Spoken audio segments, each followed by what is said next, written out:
Episode 27 Aku bisa melihat segalanya. Xia Feng memblokir dengan cara yang sama, dan ditendang mundur selangkah lagi. Dong Qingyue mencibir di antara penonton, dia tidak bisa bertahan lebih dari semenit. Jika Bruce Long menendang kakinya yang terluka sekali saja, dia tidak akan bisa bertahan lebih lama lagi. Dong Wu berkata, menurut kesepakatan kita, Bruce Long akan melukai Xia Feng dengan parah, lalu hehe. Saat ayah dan anak itu sedang mengobrol, Bruce Long menendang Xia Feng 2 kali, memaksanya mundur 2 langkah. Sedikit lebih jauh di depan, terdapat tepi ring, membuat Xia Feng tak punya tempat untuk mundur. Turun. Bruce Long meraung, lalu menendang kaki Xia Feng yang terluka dari samping. Tendangan ini jauh lebih kuat daripada sebelumnya. Kecepatan dan kekuatannya begitu dahsyat sehingga kakinya terasa seperti terbuat dari baja. Kali ini, Xia Feng tidak menendang punggung kaki Bruce Long dengan lututnya. Sebaliknya, ia tiba-tiba melompat ke depan, melewati kaki Bruce Long dan langsung memotong celah di antara dadanya, lalu meninjunya. Tulang jari tengahnya mencuat dari permukaan datar tinjunya, dan tulang jari yang keras itu menghantam dada Bruce Long bagai batang baja. Tubuh Bruce Long sangat kuat, jauh melebihi manusia normal. Namun, tubuhnya masih terbuat dari daging dan darah, bukan baja atau nilon. Titik Danzong juga merupakan titik akupunktur yang sangat penting dalam tubuh manusia. Ketika ia tiba-tiba diserang oleh Xia Feng, tubuhnya bereaksi secara tak terelakkan. Saat serangan itu mengenai titik Danzong di dadanya, jantung Bruce Long berdebar kencang, dan napasnya menjadi sesak. Gangguan fungsi kardiopulmoner pertama-tama memengaruhi otak. Tanpa darah dan oksigen yang cukup, otak tidak dapat berfungsi dengan baik, yang menyebabkan pusing dan refleks yang melambat. Namun, ini baru permulaan. Rasa sakit luar biasa yang mengikutinya membuat bahkan pria sekuat Bruce Long menjerit, dan ia pun jatuh ke tanah. Xia Feng pernah menggunakan jarum perak untuk menembus titik akupuntur dan zong milik pembunuh wanita Jepang, Mei Sawada. Bahkan Mei Sawada, yang telah menjalani pelatihan nyeri profesional, tidak dapat menahannya lebih dari semenit, menunjukkan betapa pentingnya titik akupuntur dan zong. Kini, ia memfokuskan seluruh tenaganya pada falang kedua tangan kanannya, dan dengan tepat mengenai titik akupuntur dan zong milik Bruce Long. Ini bahkan lebih mengerikan daripada siksaan yang ia lakukan dengan jarum perak. Bruce Long menjerit dan jatuh ke tanah, tetapi semua penonton ternganga. Suasana begitu hening hingga terdengar suara jarum jatuh. Sedetik yang lalu, Bruce Long masih mengejar dan menghajar Xia Feng. Kelemahan Xia Feng terlihat jelas, dan hampir tidak ada yang mengira ia bisa bertahan lebih dari semenit. Namun, dalam sekejap mata, Bruce Long jatuh ke tanah. Siapa yang bisa percaya perubahan seperti itu? Xia Feng berjalan mendekat dan menendang perut bagian bawah Bruce Long. Bruce Long tak berdaya menghindar, dan Xia Feng menendangnya dengan keras. Seluruh tubuhnya terpental beberapa meter di sepanjang karpet di atas ring. Xia Feng berjalan menuju Bruce Long. Si cantik pirang yang sedang merekam video itu tiba-tiba berlari, berdiri di depan Xia Feng, dan memohon dalam bahasa Mandarin yang kaku. Tidak, tidak, tidak. Xia Feng ingin menendang Bruce Long beberapa kali lagi, amarah yang terpendam sudah cukup untuk membuatnya melakukannya. Namun, melihat Bruce Long tergeletak di tanah sambil merintih pelan, amarahnya perlahan mereda. Bruce Long sudah kalah dan dihukum, dan terus memukuli seseorang yang tergeletak tak berdaya di tanah, sungguh tidak beradab. Xia Feng berkata, kembalilah ke Amerika. Biar kukatakan sesuatu.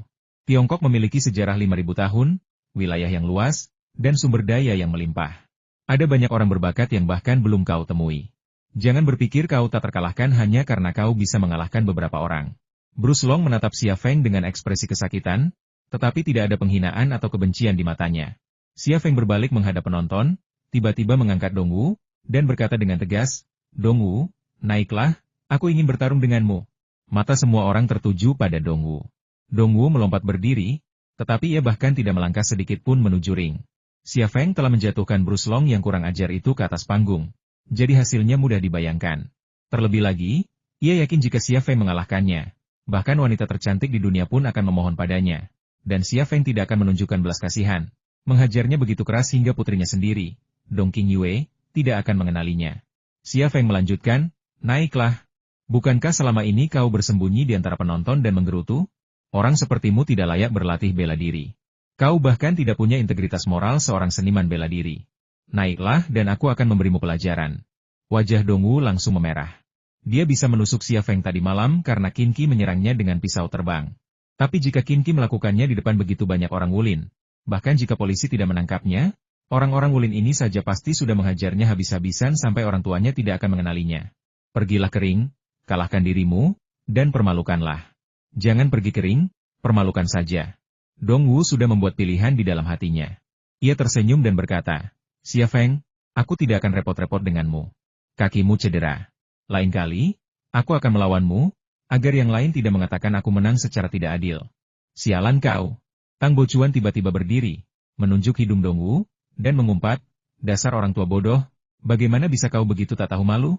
Kalau kau tidak berani melawan, bilang saja. Kenapa kau berpura-pura jadi ahli?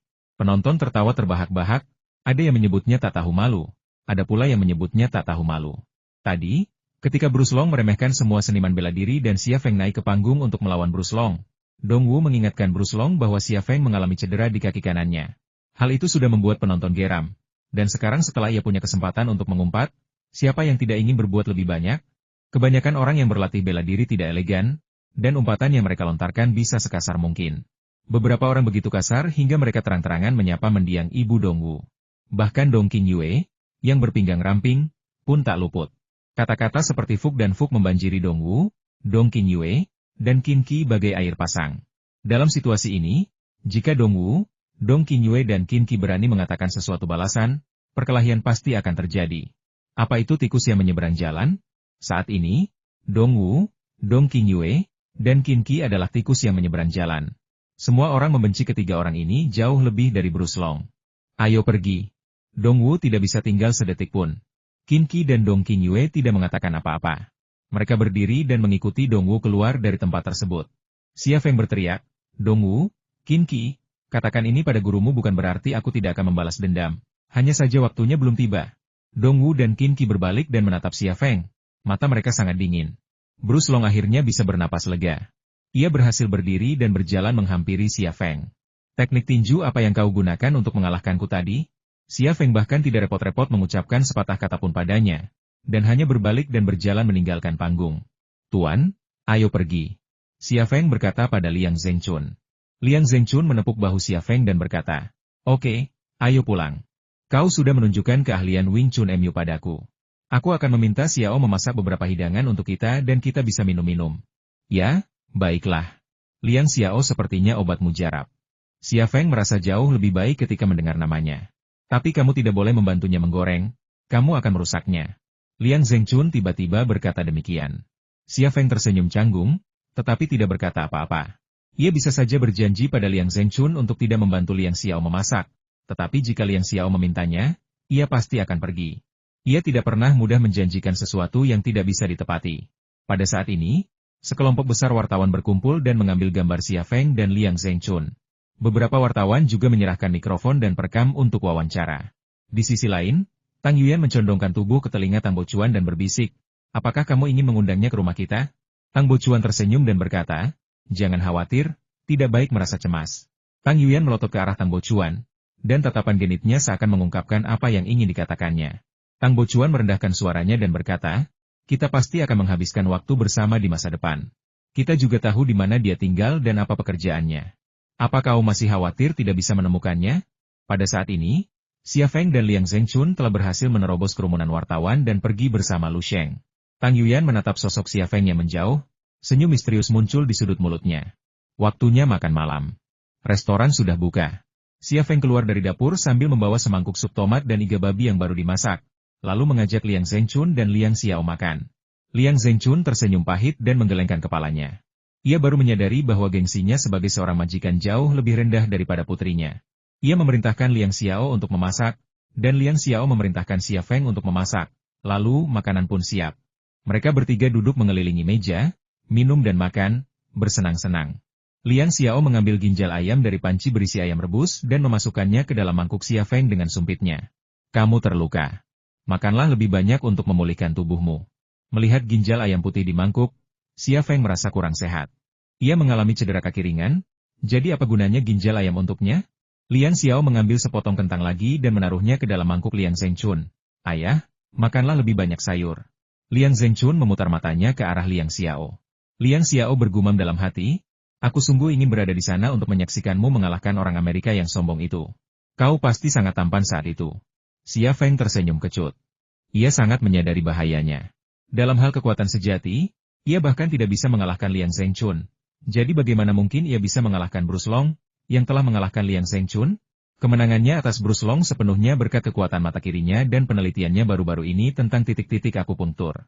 Bahkan ketika Liang Zhenchun dan Bruce Long bertarung di atas ring, Xia Feng telah mempertimbangkan untuk menyerang titik akupunktur dan zong milik Bruce Long, karena titik itu adalah titik yang paling mudah dipukul dan dapat dengan mudah mengalahkan lawan. Kemudian, setelah memasuki ring, Xia Feng awalnya bermain bertahan, terus-menerus mencari kesempatan untuk menyerang. Kemudian, Dong Wu mengingatkan Bruce Long tentang kaki kanannya yang terluka, dan Bruce Long memusatkan perhatian padanya. Xia Feng membiarkan Bruce Long menyerang terus-menerus, menunggu hingga Bruce Long benar-benar bebas untuk menyerang. Kemudian, Xia Feng tiba-tiba melancarkan serangan, mengenai titik akupunktur dan zong milik Bruce Long dan mengakhiri pertarungan. Selama proses ini, bahkan kesalahan sekecil apapun dapat menjatuhkannya ke tanah, dengan konsekuensi yang tak terduga. Dia tidak bisa memberitahu Liang Zhenchun atau Liang Xiao tentang proses ini. Liang Zhenchun menatap Xia Feng dan berkata, "Ngomong-ngomong, Feng Zi, Lu Sheng ada di sana saat kita kembali, jadi aku tidak bisa bicara. Sekarang kita sudah satu keluarga, ceritakan padaku bagaimana kau mengalahkan orang Amerika itu." Xia Feng mengulurkan tangan kanannya, lalu mengulurkan falang kedua jari tengahnya. "Aku menggunakan tinju ini untuk memukul titik Tanzongnya, lalu dia jatuh." "Aku presur?" Liang Zhenchun tampak sangat terkejut. "Aku bahkan tidak tahu caranya, tapi kamu benar-benar mempelajarinya." Xia Feng tersenyum dan berkata, "Guru, saya sedang belajar pengobatan tradisional Tiongkok. Ada buku-buku tentang akupunktur di ruang belajar Anda. Saya sudah membacanya dan mempelajarinya. Saya tahu konsekuensi dari menekan titik akupunktur tertentu. Jadi, saya belum mempelajari teknik menekan titik akupunktur apapun. Saya hanya menerapkan prinsip-prinsip akupunktur pada Wing Chun." Liang Xiao juga berkata, "Ayah, Feng Zi belajar dengan sangat cepat. Dia bahkan bisa membuat peralatan mesin tercanggih di Jerman dengan tangannya sendiri. Oh, dan dia juga menyembuhkan ayah Shen Tutianyin. Ayahnya lumpuh selama 3 tahun, dan dia menyembuhkannya dengan akupunktur. Dia sangat hebat. Tidak heran dia bisa menggabungkan prinsip-prinsip akupunktur ke dalam Wing Chun kami." Setelah menyaksikan begitu banyak keajaiban yang terjadi pada Xia Feng, Liang Xiao sama sekali tidak terkejut. Malahan, ia merasa cukup bangga. Liang Zhenchun merenung sejenak, lalu tersenyum. "Saya tahu Anda pembelajar yang baik, tapi saya tak pernah membayangkan Anda sehebat ini. Jadi, tak heran Anda menerapkan prinsip akupunktur pada Wing Chun." Ia mengangkat gelasnya. "Bagus sekali. Master, mari kita bersulang untuk Anda." Bahkan sebelum Xia Feng mulai minum, Liang Xiao berkata, "Ayah, suruh dia minum lebih sedikit. Minum terlalu banyak tidak baik." "Apakah minum terlalu banyak akan berpengaruh?" Pertanyaan ragu-ragu seperti itu membuat orang-orang berimajinasi. Tapi Xia Feng tetap meminumnya. Itu adalah anggur yang ditawarkan oleh tuannya. Dan bahkan jika Liang Xiao tidak suka bau alkohol di napasnya, ia akan meminumnya. Paling parah, ia bisa saja mengunyah sepotong silitol sambil berciuman. Setelah makan malam, Liang Zhenchun kembali ke kamarnya lebih awal. Ini sama sekali bukan karena kebiasaan tidurnya yang terlalu awal. Ia hanya tidak ingin menjadi sosok yang kurang dihargai. Ia sangat puas dengan karakter Xia Feng dan aspek-aspek lainnya. Kali ini, Xia Feng sekali lagi membelanya, mengabaikan bahaya untuk menantang Bruce Long. Ia semakin menyukai Xia Feng, dan sekarang ia tidak punya keluhan sama sekali. Apa yang bisa membuat seorang ayah tidak senang mempercayakan putrinya kepada pria seperti dia? Liang Xiao pergi ke dapur untuk mencuci piring, sementara Xia Feng berada di kamarnya, menggunakan laptopnya untuk meneliti senjata api.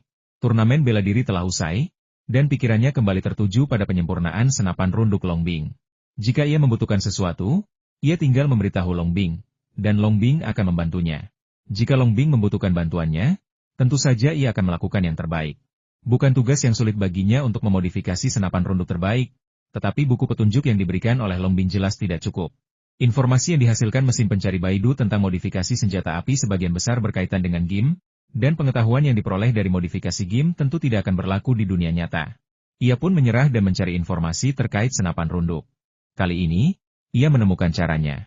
Mesin pencari tersebut menyediakan banyak informasi khusus, yang memungkinkannya memahami cara kerja senapan runduk, indikator kinerjanya, dan strukturnya. Dengan pengetahuan ini, dan sedikit pengaturan, ia akan mendapatkan pemahaman yang lebih mendalam tentang senapan runduk, sehingga modifikasinya menjadi jauh lebih mudah. Setelah membaca tentang senapan runduk selama beberapa waktu, telepon genggam saya tiba-tiba berdering. Xia Feng mengeluarkan ponselnya dan senyum langsung tersungging di wajahnya. Ia menggeser tombol jawab dan bertanya, "Hei, kemana saja kau selama ini? Latihan tertutup. Aduh, aku hampir kelelahan dan kulitku kecoklatan.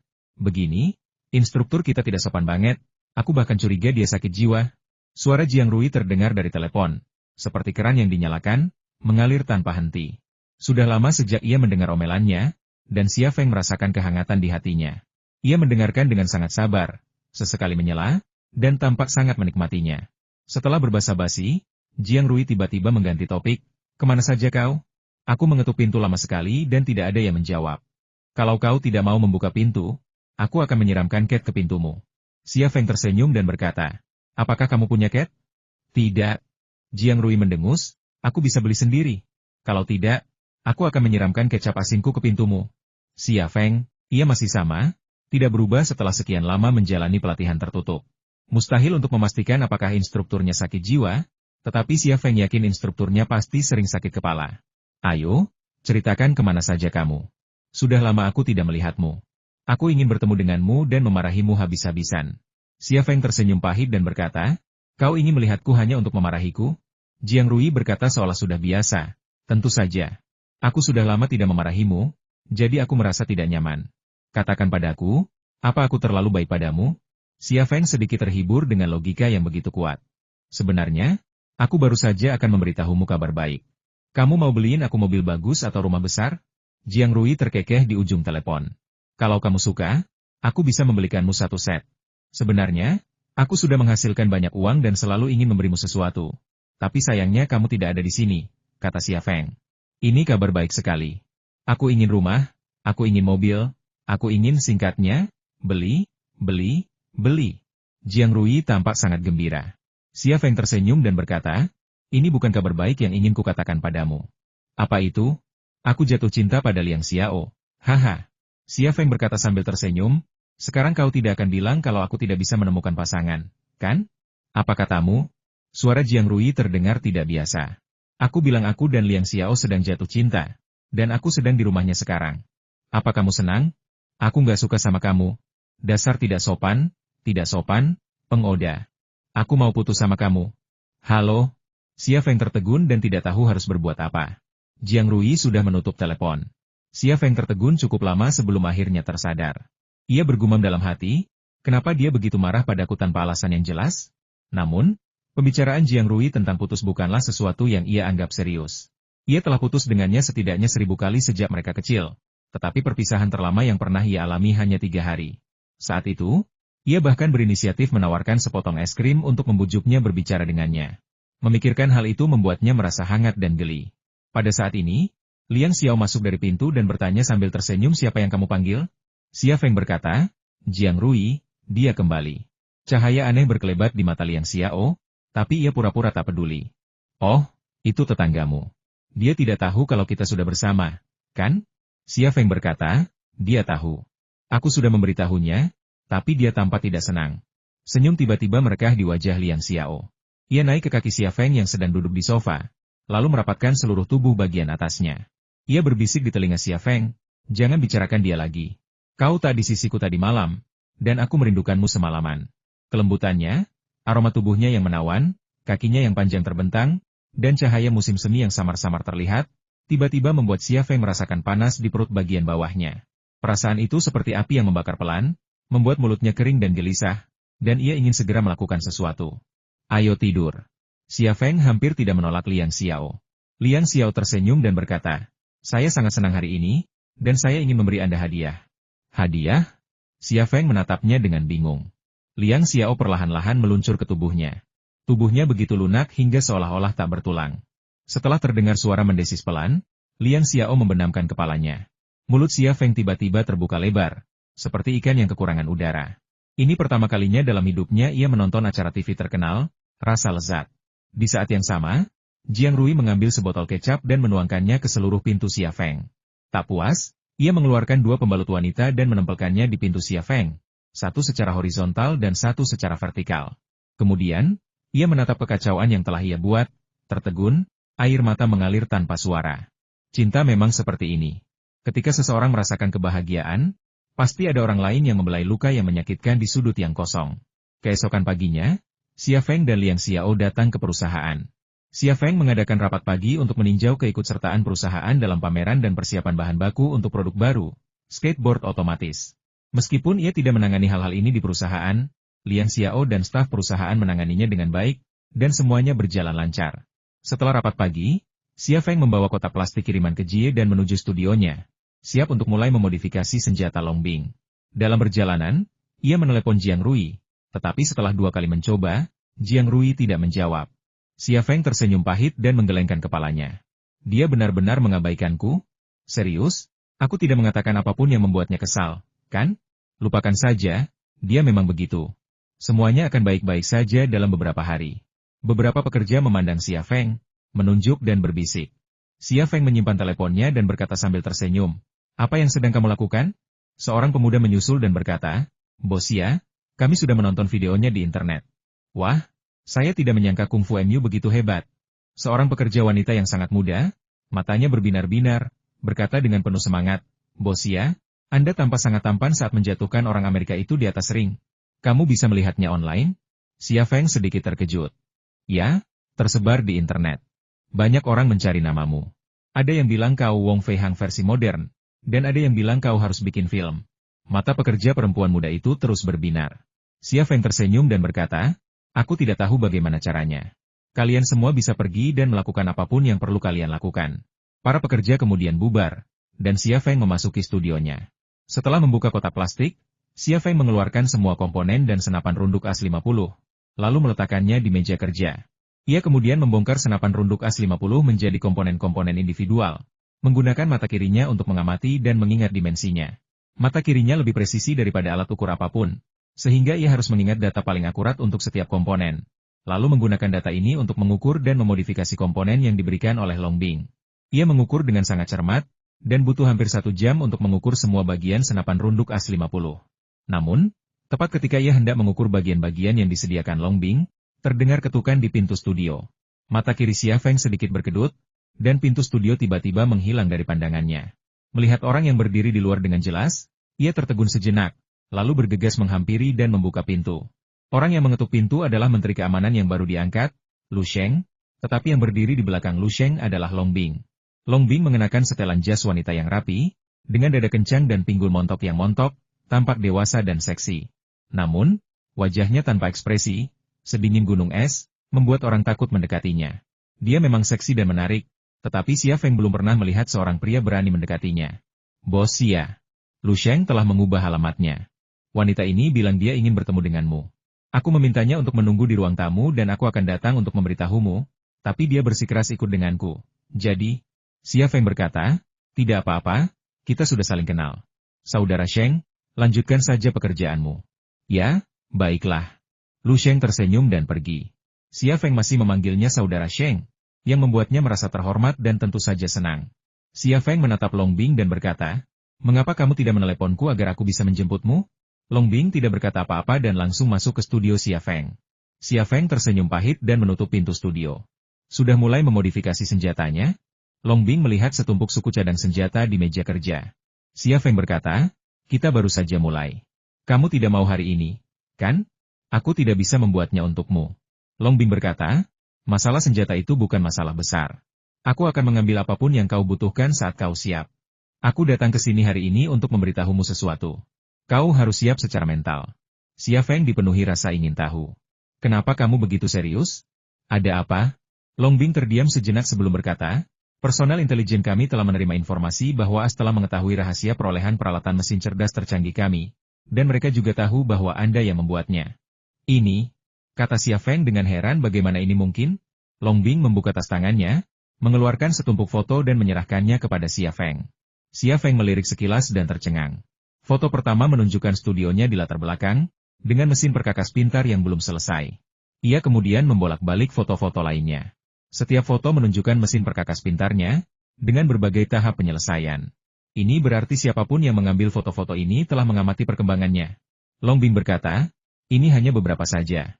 Kalau aku harus membawa ribuan foto itu, aku butuh ransel yang besar." Xia Feng mengerutkan kening, "Mungkinkah orang itu Xiang Hongbin?" Longbing berkata, "Tidak mungkin dia. Dia ditangkap sebelum kau menyelesaikan mesin cerdas itu. Dia tidak sempat merekam perkembanganmu selanjutnya. Pasti orang lain, dan dia mungkin berada tepat di sebelahmu." Seketika, wajah-wajah terlintas di benaknya, tetapi Xia Feng tak bisa membayangkan siapa yang tega melakukan hal seperti itu. Setelah terdiam cukup lama, ia berkata, "Beri aku waktu. Kalau orang ini ada di dekatku, aku pasti tak akan bisa menemukannya." Longbing berkata dengan tenang, "Sebenarnya, Ketika saya mendapatkan informasi ini, saya pikir kami bisa menemukan orang itu tanpa memberitahu Anda, tetapi kami gagal. Kami telah memeriksa semua orang di perusahaan Anda dan tidak menemukan siapapun yang mencurigakan. Itulah sebabnya saya datang ke sini khusus untuk memberitahu Anda. Anda harus berhati-hati. Xia Feng mengangguk. Apakah ini serius? Long Bing berkata, tidak ada pergerakan dari saat ini, tetapi mereka tidak bisa mengabaikan hal seperti ini. Mereka pasti akan mengambil tindakan. Tapi jangan khawatir. Bahkan jika mereka tahu Anda membuat mesin pintar itu, mereka tidak bisa berbuat apa-apa. Jika ada perselisihan internasional, itu masalah nasional, jangan ikut campur. Xia Feng akhirnya merasa lega. Ngomong-ngomong, apakah permintaanmu agar aku memodifikasi senapan runduk juga ada hubungannya dengan masalah ini? Long Bing berkata, bukan apa-apa. Aku hanya mengalami kerusakan kecil dengan senapan rundukku saat misi terakhir. Bagian-bagian yang kau lihat itu dari senapan rundukku. Merakit salah satu senapan runduk tercanggih yang ada saat ini tidak akan sulit. Tapi aku sudah menggunakannya selama bertahun-tahun dan sudah terbiasa. Aku sudah membuat aksesorinya, jadi aku ingin kau membantuku memodifikasinya. Kau bahkan bisa membuat mesin perkakas, jadi aku yakin kau bisa mengubahnya menjadi senapan runduk terbaik di dunia. Xia Feng tersenyum. Kukira kau akan menggunakannya untuk misi berbahaya, dan aku mengkhawatirkanmu. Jadi begitulah adanya. Aku tidak akan cemas lagi. Aku bisa melakukan yang lebih baik dengan lebih banyak waktu. Misi apa yang tidak melibatkan senjata? Aku tidak punya waktu luang seperti konsultan sepertimu, kata Long Bing, lalu menatap Xia Feng dan berkata, izinkan aku bertanya. Kamu bilang, bagaimana rasanya bersama Liang Xiao? Xia Feng tertegun sejenak, lalu berkata dengan canggung, aku yakin aku tidak bisa menyembunyikan ini darimu. Tapi mengapa kau menanyakan ini? Long Bing berkata dengan tenang, aku hanya penasaran. Kurasa akan menarik jika orang sepertimu jatuh cinta. Kalau kau tidak mau membicarakannya, lupakan saja. Xia Feng berkata, tidak ada salahnya mengatakan ini. Perasaanku ya, cinta itu tentang perasaan, kebahagiaan, kemanisan, dan sebagainya, tapi yang lebih kurasakan adalah keutuhan. Lengkap? Long Bing tampak sedikit penasaran. Apa maksudmu? Xia Feng berkata, kau tahu latar belakangku. Orang tuaku sudah tiada, dan aku hanya punya seorang adik perempuan. Aku selalu merasa sangat kesepian. Dan kau takkan mengerti perasaan itu. Dalam hatiku, aku selalu merasa ada yang kurang lengkap. Berapapun penghasilanku, perasaan ini tak bisa dihapus. Sampai Xiao muncul, dan guruku Liang Zhengchun, aku merasa memiliki keluarga yang utuh. Itulah rasanya, utuh. Long Bing tersenyum untuk pertama kalinya. Begitulah adanya. Semoga sukses selalu. Terima kasih. Xia Feng juga tersenyum. Jangan pergi. Tinggallah. Aku akan menelepon Xiao dan kita akan makan malam bersama. Tidak perlu, ini adalah waktu kerjaku, tidak makan atau minum, kata Long Bing. Xia Feng sama sekali tidak merasa aneh dengan tanggapannya. Ia tersenyum dan berkata, kalau begitu, terserah padamu. Aku akan meneleponmu setelah pistolnya selesai. Long Bing berjalan menuju pintu, dan sesampainya di sana, ia berbalik dan berkata, ngomong-ngomong, penampilanmu di konferensi seni bela diri sangat bagus. Bahkan Tuan Si sangat memujimu. Xia Feng bertanya dengan heran, bos si tahu segalanya? Long Bing berkata, putri baptisnya yang memberitahu. Bahkan, dia merekam video. Putri baptis Bosi? Xia Feng kembali bingung. Siapa? Rekan saya. Aku menanyakan namanya. Xia Feng tidak puas dengan jawaban ini. Kalian akan bertemu lagi di masa depan. Setelah mengatakan ini, Long Bing membuka pintu dan berjalan pergi. Xia Feng ingin mengantarnya keluar dari pabrik, tetapi Long Bing malah mengulurkan tangan dan menutup pintu. Yang jelas menunjukkan bahwa dia tidak ingin Xia Feng mengantarnya pergi. Setelah Long Bing pergi, Xia Feng merenung. Ada dua hal yang mengganggu pikirannya. Pertama, mata-mata misterius di sekitarnya. Hal ini membuatnya khawatir. Kedua, seseorang dari Biro 101 hadir di konferensi seni bela diri, dan dia juga putri baptis Tuan Si. Hal ini kembali membuatnya bingung. Siapakah dia? Mungkinkah dia? Setelah merenung sejenak, Xia Feng tiba-tiba membayangkan sosok Tang Yuyan. Tetapi akhirnya ia menggelengkan kepala. Sekte Tang Dishu adalah sekte seni bela diri. Bagaimana mungkin Tang Yuyan adalah putri baptis Tuan Si? Lagi pula, Long Bing sama sekali tidak menyebut Tang Bochuan. Jika Tang Yuyan adalah putri baptis Tuan Si, maka Tang Bochuan pastilah anak baptis Tuan Si, kan? Saya rasa begitu, tapi saya juga rasa tidak. Sulit sekali mengambil kesimpulan tentang hal-hal seperti itu. Xia Feng melemparkan foto-foto yang ditinggalkan Long Bing ke tempat sampah lalu menyalakan api. Tumpukan foto-foto itu pun terbakar, mengeluarkan asap biru. Lei, ini aku. Suara Liang Xiao terdengar dari luar pintu. Xia Feng berbalik dan membuka pintu. Lian Xiao melihat api menyala di tempat sampah dan bertanya dengan rasa ingin tahu. Apa yang terbakar? Xia Feng berkata, itu beberapa foto. Foto? Foto apa? Lian Xiao menatap tong sampah itu, tapi sayangnya ia tak bisa melihat apapun lagi di dalamnya. Xia Feng berkata, jangan tanya lagi. Ini ada hubungannya dengan Long Bing. Pokoknya, kamu harus berhati-hati untuk saat ini. Apa yang terjadi? Lian Xiao menjadi sedikit gugup. Xia Feng berkata, ada mata-mata di sini. Aku tidak tahu siapa dia, jadi awasi dia. Jika kau melihat seseorang yang mencurigakan, beritahu aku. Tapi hati-hati. Bahkan jika kau melihat seseorang, jangan bertindak apapun. Beritahu aku, dan Long Bing dan aku akan menanganinya. Ya ampun, rasanya seperti syuting film mata-mata. Lian Xiao menepuk-nepuk dadanya yang membusung pelan. Oke, aku akan mengawasinya. Kalau aku berhasil menangkapnya, aku akan langsung memberitahumu. Hati-hati. Xia Feng mengingatkan berulang kali. Baiklah, aku mengerti. Kekhawatiran Xia Feng membuat Lian Xiao tak kuasa menyembunyikan senyumnya. Ngomong-ngomong, Sekretaris Wali Kota Hu Hou baru saja menelepon dan meminta kami pergi ke ruang pameran sore ini untuk menyiapkan stand. Pameran dibuka besok. Kalau kamu tidak sibuk, kita bisa mampir dan melihat-lihat. Baiklah, ayo kita pergi dan melihatnya, kata Xia Feng. Lian Xiao melirik senapan runduk AS-50 dan sejumlah besar komponen di meja kerja, tetapi hanya meliriknya saja. Lalu dia menggandeng tangan Xia Feng dan meninggalkan studio. Pameran ini diselenggarakan di Pusat Konvensi dan Pameran Internasional Haizu, sebuah gedung serbaguna yang luas, terbagi menjadi 6 area pameran dengan total luas 30.000 meter persegi. Perusahaan-perusahaan Haizu terkonsentrasi di aula pameran pertama, sementara aula-aula lainnya diisi oleh perusahaan-perusahaan dari berbagai penjuru kota dan mancanegara. Tak satu pun dari 1.600 stand yang kosong, dan deretan produk serta budaya perusahaan yang memukau menciptakan tontonan yang belum pernah terjadi sebelumnya. Hu Hou memang telah memberikan stand yang sangat bagus untuk Xia Feng, tepat di dekat pintu masuk aula 1. Siapapun yang memasuki aula 1 akan langsung melihat stand tersebut. Hampir semua gadis cantik dari Thunder Horse Manufacturing Company berkumpul di sini, mengenakan seragam seksi yang dipesan Lian Xiao dari perusahaan pakaian sebelumnya. Kehadiran mereka menjadi pemandangan tersendiri, dan mereka menjadi sosok yang paling menarik perhatian di aula 1. Namun, hanya ada stand dan gadis-gadis cantik, tetapi tidak ada produk di stand Thunder Horse Manufacturing. Gambar aneh ini menarik perhatian dan diskusi banyak orang di ruang pameran yang sama. Apa yang ingin ditunjukkan Thunder Horse Manufacturing? Wanita cantik? Tanya seseorang.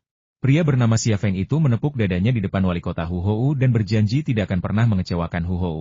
Dia mungkin mengira Hu Hou menyukai wanita cantik, dan Leima Manufacturing Company mungkin perusahaan yang mirip kota hiburan.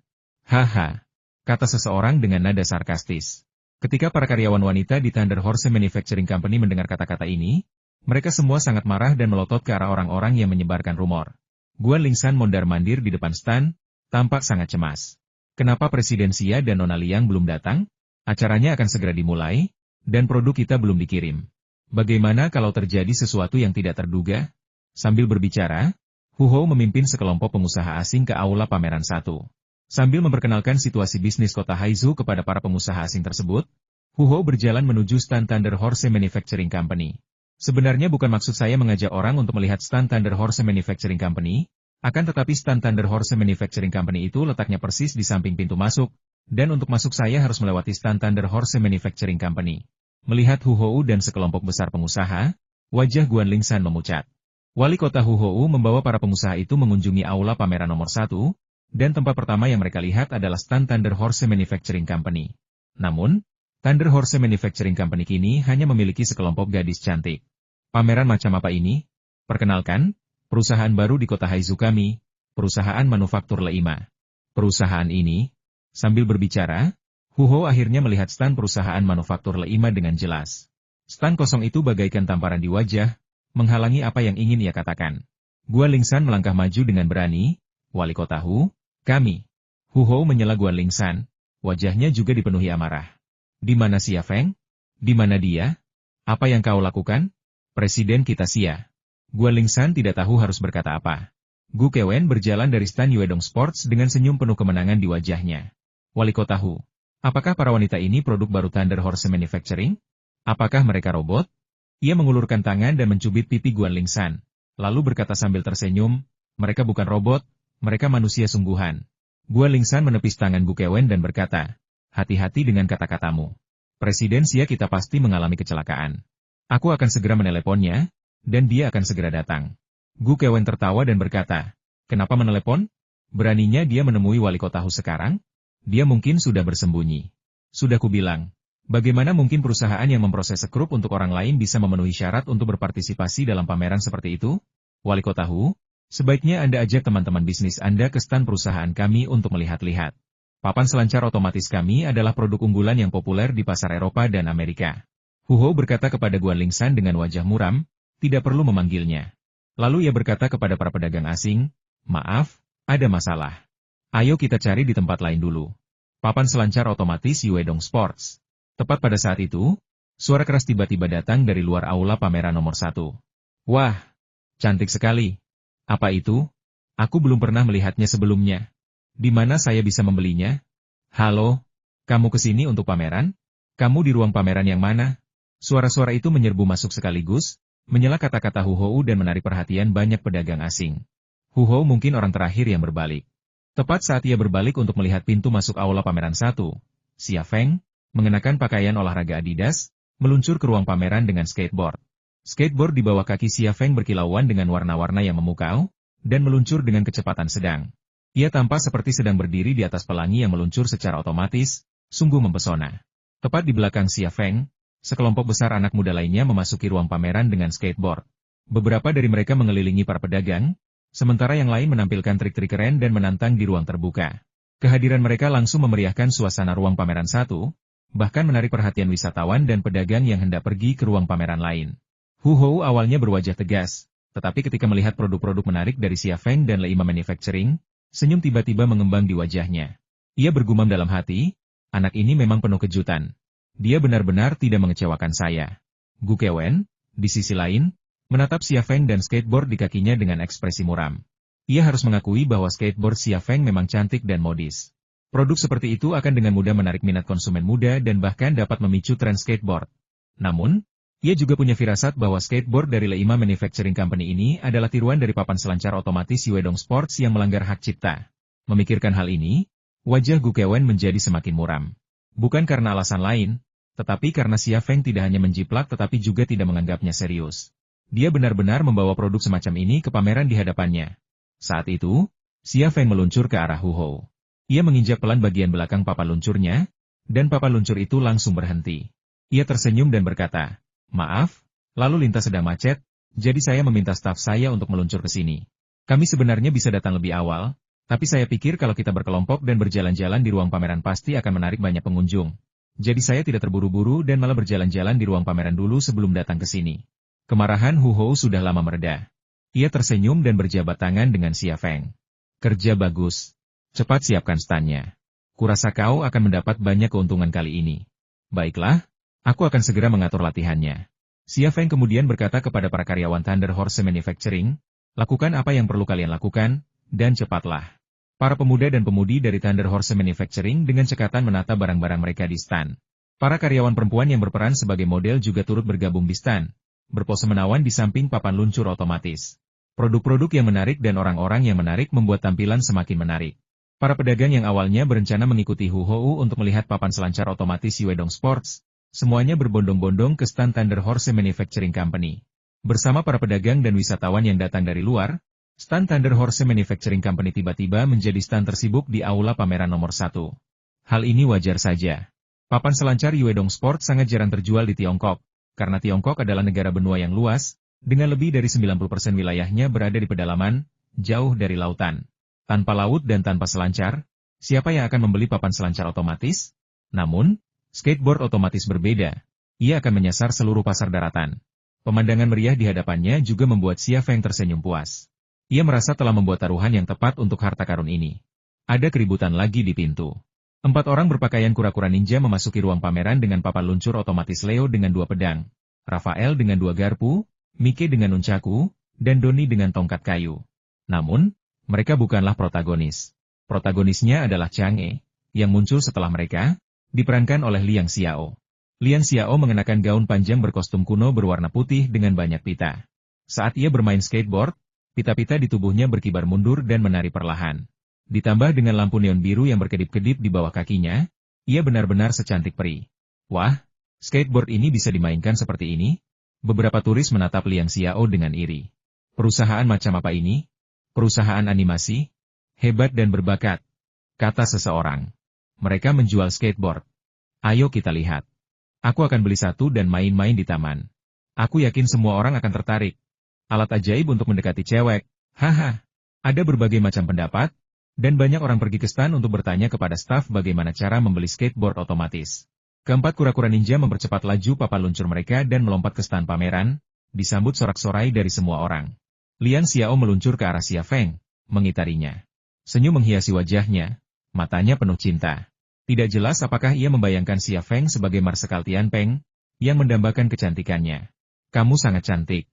Xia Feng tak kuasa menahan diri untuk mengucapkan kata-kata pujian dari lubuk hatinya. Liang Xiao mengangkat bibir cerinya dan berkata, waktunya terbatas. Bagaimana kalau aku mencarikanmu satu set pakaian yang bisa dikenakan Dong Yong sehingga kita bisa memamerkannya di atas panggung? Xia Feng tersenyum dan berkata, kamu canggih. Apa hubungannya dengan Dong Yong? Itu 7 peri. Oke. Liang Xiao berkata dengan sedikit malu maaf. Aku sudah lama pergi ke luar negeri, dan aku salah paham tentang kedua mitos itu. Seharusnya kau yang memerankan Juba Jie, kan? Haha, kau terlihat seperti Juba Jie tanpa riasan. Xia Feng memelototinya dengan pura-pura marah. Liang Xiao terkekeh dan berkata, baiklah, kau adalah Juba Jieku, oke? Tepat saat keduanya tengah bermesraan, Gu Kewen tiba-tiba datang bersama sekelompok besar karyawan Yuedong Sports. Xia Feng, kata Gu Kewen tegas, beri aku penjelasan. Kalau tidak, kita akan bertemu di pengadilan. Xia Feng tahu persis penjelasan apa yang diinginkan Gu Kewen, tetapi ia berpura-pura tidak tahu. Hei, bukankah ini Nona Guer? Penjelasan apa yang kau inginkan dariku? Sampai jumpa di pengadilan? Aku tidak berutang uang padamu, kan? Gu Kewen menunjuk dengan marah ke arah skateboard otomatis di bawah kaki Liang Xiao. Sudah kubilang ini, kau tak tahu malu. Itu saja, tapi aku tak menyangka kau begitu berani meniru produk perusahaan kami. Gu Kewen berbicara sangat keras, yang langsung menarik banyak perhatian dan menyebabkan banyak diskusi. Seorang karyawan Yuedong Sports berjalan mendekati Liang Xiao sambil memegang papan selancar otomatis, lalu meletakkan papan selancar otomatis di tangannya ke tanah untuk membandingkannya dengan papan luncur otomatis milik Leima Manufacturing Company. Wajah Gu Kewen dipenuhi amarah. Kau lihat itu? Ini produk paten perusahaan kami. Kau harus memberiku penjelasan. Xia Feng tersenyum. Produk paten perusahaanmu? Aku ingat itu produk paten milik Nona Liu Ying. Beraninya kau bicara seperti itu padaku dengan barang curianmu? Hu Hou menghampiri dan berkata dengan nada kesal, apa yang terjadi? Bisakah kalian tidak berdebat hari ini?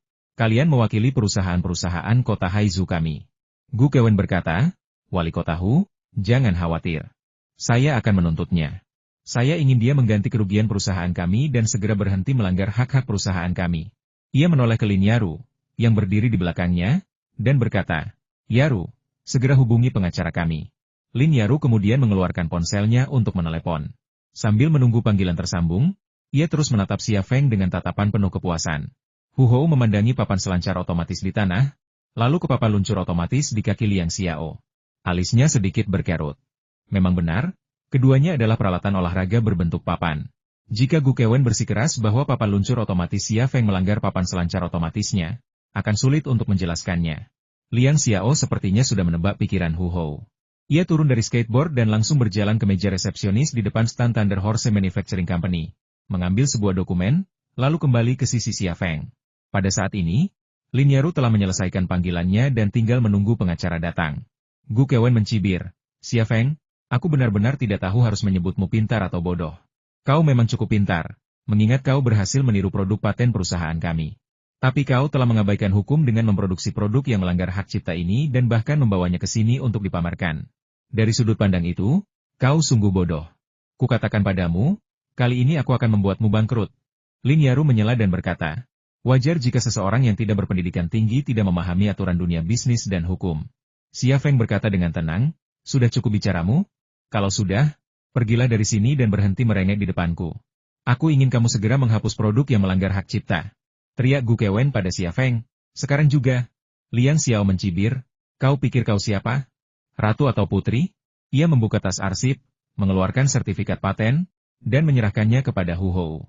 Wali kota Hu, ini sertifikat paten perusahaan kami, dan sudah disetujui oleh kantor paten negara. Hu Hou memeriksanya lebih teliti. Ternyata memang sertifikat paten yang disetujui oleh kantor paten negara, ditulis hitam putih, dengan stempel dan tanda tangan kantor paten negara. Melihat stempel dan tanda tangan itu dengan jelas, ia merasa lega dan berkata sambil tersenyum, "Nona Gu, jangan berdebat lagi. LEIMA Manufacturing Company memiliki sertifikat paten, dan telah disetujui oleh kantor paten negara. Anda mengklaim bahwa skateboard LEIMA Manufacturing Company melanggar hak paten produk perusahaan Anda. Pertama, Anda harus memverifikasi situasinya dengan kantor paten negara dan mendengarkan penjelasan mereka. Jika mereka bersedia memberi Anda penjelasan, silakan. Ini petunjuk halus. Apakah kantor paten negara akan memberi Anda penjelasan? Jangan membuat diri Anda terlihat buruk." Gu Kewen juga melihat dengan jelas sertifikat paten di tangan Liang Xiao. Setiap kata di dalamnya seperti lalat, terbang di depan matanya, membuatnya merasa sangat mual. Liang Xiao berkata dengan lantang, "Skateboard otomatis perusahaan kami sama sekali tidak melanggar hak cipta produk Yuedong Sports. Dia hanya iri dengan produk-produk kami yang luar biasa. Bayangkan, yang satu adalah produk untuk pasar laut, dan yang lainnya adalah produk untuk pasar darat. Bagaimana mungkin ada pelanggaran hak cipta di antara keduanya? Skateboard otomatis perusahaan kami memiliki 4 roda. Tetapi apakah papan selancar otomatis Yuedong Sports memiliki roda? Jika menggunakan perangkat listrik saja merupakan pelanggaran, bukankah semua kendaraan bertenaga baterai dan listrik yang beroperasi di jalanan melanggar hak cipta Yuedong Sports? Ini terlalu berlebihan, bukan?" Para penonton dan pedagang membicarakannya lagi. Benar. Yang satu produk untuk berselancar di laut, dan yang satunya lagi produk untuk berlari di darat. Bagaimana mungkin itu pelanggaran? Skateboard sudah sangat umum dan sudah ada sejak lama, tetapi belum pernah ada ide seperti itu, kata seorang pelanggan. Wanita berkaki panjang ini punya lidah yang tajam. Dia benar sekali. Jika skateboard otomatis ini melanggar hak papan selancar otomatis, maka kendaraan bertenaga baterai dan listrik yang berkeliaran di jalanan juga melanggar hak tersebut. Bukankah ini terlalu berlebihan? Kata seseorang. Opini publik ada di pihak Thunder Horse Manufacturing Company. Xia Feng melirik Liang Xiao dan merasa ia semakin bergantung pada pembantu rumah tangga ini. Liang Xiao mengelola perusahaan dengan lancar, fasih sekaligus agresif, serta memiliki keberanian dan kompetensi yang jarang ditemukan pada wanita lain. Di dalam hatinya, Liang Xiao sungguh luar biasa. Sungguh luar biasa. Ekspresi Gu Kewen menjadi muram. Ia tidak menyangka Xia Feng benar-benar memiliki paten, dan paten tersebut telah ia ajukan di kantor paten. Ia tahu keberadaan kantor paten, karena sertifikat paten yang ia rebut dari Liu Ying telah disetujui olehnya. Xia Feng telah melewati kantor paten setempat dan mengajukan permohonan langsung ke kantor paten, jelas-jelas memiliki koneksi di dalam kantor tersebut. Bukankah akan memalukan jika ia meminta penjelasan? Wali kota Hu, hukum tetaplah hukum.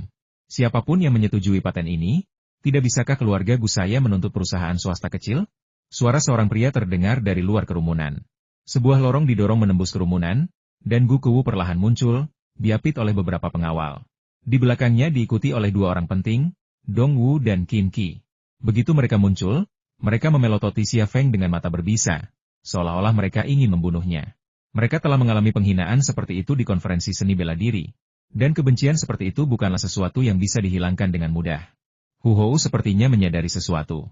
Ia tersenyum kecut dan berkata, "Lupakan saja. Kau boleh bicara sesukamu. Aku tidak bisa mengurusi masalah ini lagi." Gu Kewu menghampiri Xia Feng dan Liang Xiao, melirik sertifikat paten di tangan Liang Xiao dengan jijik, lalu mencibir, "Xia Feng, meskipun kau punya sertifikat paten, itu tidak bisa menghapus fakta bahwa kau telah melanggar hak aku. Keluarga Guku akan menyewa pengacara terbaik di negeri ini untuk menuntutmu dan mengajukan permohonan larangan produksi dan penjualan produk-produk yang melanggar hak cipta ini sambil menunggu hasil gugatan. Aku ingin melihat seberapa arogannya kalian. Ngomong-ngomong, apa kau punya uang untuk melawanku? Lebih dari sekadar uang? Jika uang diibaratkan bumi, keluarga Gu tak diragukan lagi bagaikan gunung, sementara Xia Feng hanyalah gundukan kecil. Mereka bahkan tidak setara. Membandingkan hubungan, jika hubungan diibaratkan seperti tali, maka hubungan keluarga Gu akan seperti jaring ikan raksasa, sementara hubungan Xia Feng hanyalah sapu tangan kecil. Bahkan skala mereka pun berbeda. Jika kasusnya benar-benar berujung pada gugatan hukum, yang melibatkan uang dan koneksi, Xia Feng jelas tidak mampu menanggungnya. Apapun hasil akhirnya, ia yang akan kalah. Namun, Xia Feng tidak menanggapi ancaman Gu Kewu dengan serius. Ia tetap tenang dan percaya diri, meskipun dengan sedikit nada meremehkan. "Gu Kewu, kau sudah sering membual padaku. Tapi apa kau pernah berhasil? Tidak, kan? Beruntung kau berwajah tebal.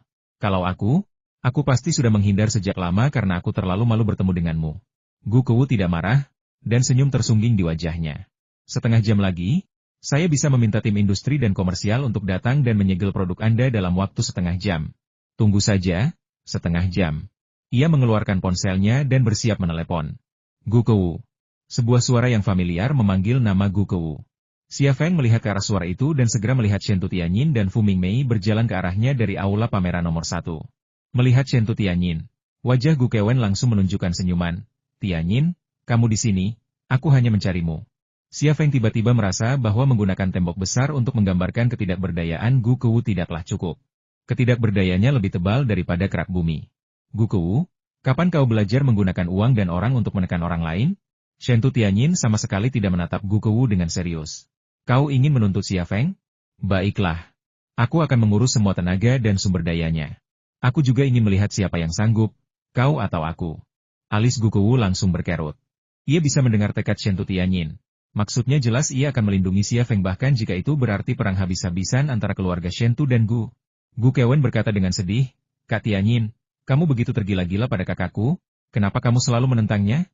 Aku tahu kamu suka pria ini, tapi apa bagusnya dia? Shen Tutianyin dan Liang Xiao saling berpandangan dalam diam. Momen itu sangat singkat.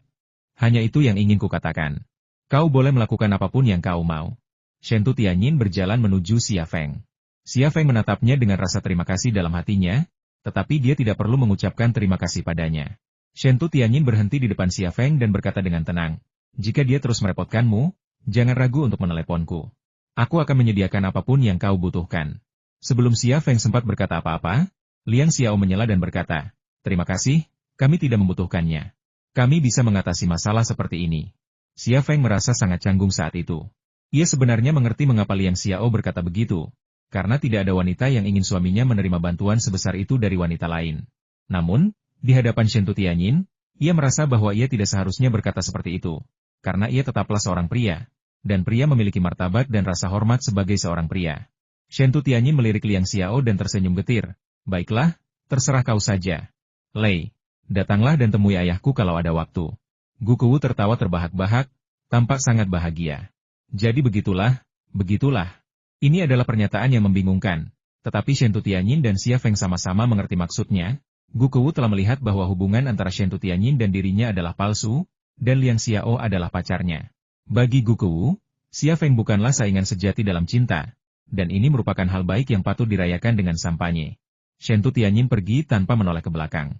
Entah mengapa, hati Xia Feng dipenuhi rasa kehilangan. Kak, aku akan panggil Biro Industri dan Komersial untuk datang. Gu Kewen mencibir, Shen Tutianyin ingin membantu, tapi pacarnya keras kepala. Sekarang kita akan menonton pertunjukan yang bagus. Gu Kewu tertawa dan berkata, ayo bertarung. Aku tidak percaya Tianyin mau berperang dengan keluarga Guku hanya demi anak seperti ini. Orang seperti dia tidak layak. Gu Kewu dan Gu Kewen yakin Shen Tutianyin tidak akan pernah sepenuhnya mendukung Xia Feng selama Liang Xiao terjebak di tengah. Sekalipun ia ingin, Liang Xiao tidak akan membiarkannya. Ketika Xia Feng akhirnya menyerah dan meminta bantuan Shen Tutianyin, ia hanya akan memandang rendah dirinya. Terlebih lagi, jika gugatan ini dibawa ke pengadilan, gembar-gembor media akan menjadi peluang publisitas gratis bagi papan selancar otomatis Yuedong Sports. Jika Xia Feng kalah, Yuedong Sports dapat dengan mudah mendapatkan paten untuk papan luncur otomatis dan memproduksinya secara eksklusif. Bagaimana mungkin Gu Kewen dan Gu Kewu melewatkan kesempatan bagus seperti itu? Melihat Gu Kewen hendak menelepon seseorang, Hu Ho akhirnya tak kuasa menahan diri untuk berbicara mewakili Xia Feng. Nona Gu, bagaimana kalau begini? Setelah pameran ini selesai, kalian berdua bisa duduk dan mengobrol baik-baik? Tidak. Gu Kewen tidak menunjukkan ekspresi apapun. Mengingat kekuatan keluarga Gu, wajar jika Gu Kewen tidak menganggap serius wali kota kecil. Namun, bahkan saat ini, Xia Feng dan Liang Xiao masih tidak menanggapi masalah ini dengan serius. Mereka hanya membicarakan hal-hal yang tidak ada hubungannya. Kamu, tidak bahagia? Liang Xiao tampak sedikit bersalah.